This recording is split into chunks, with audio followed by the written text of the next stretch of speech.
Welcome guys. Today you are going to see how to install a new WordPress theme and how to delete the default themes already installed in your WordPress. Earlier you've seen how to install WordPress and set up the essential settings.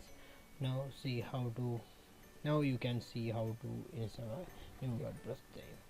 Let's begin. For installing a new theme, you have to log into your dashboard using your username and password. Then go to the appearance, click on themes. This is the themes page. Here you can click on the add new theme. I already downloaded a new theme setup on my computer. Just click on upload theme and browse the downloaded file. The theme file is a zip format file. Already installed, means downloaded. So revenue.zip. Click open and click on the install now button. It will automatically extract and install the themes, and finally it will show like that. You can see the live preview of, or click on the activate to activate. Here first we are going to see the live preview of the theme. It will look like this.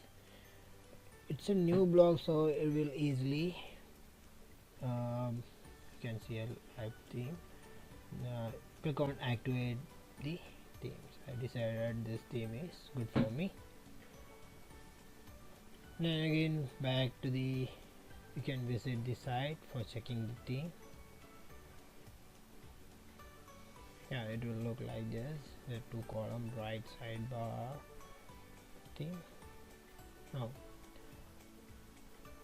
Now you are going to delete the default themes. In that, go to the theme details and click on delete. Okay, same way you have to delete the other themes too, otherwise it will make your site more sluggish to load, the page loading speed and all, and also increase the database WordPress database size too. So it's better to delete the other default unused themes. And that's it. Next tutorial we will see how to install the plugins and install the necessary plugins, WordPress plugins for your website or blog. And thank you friends.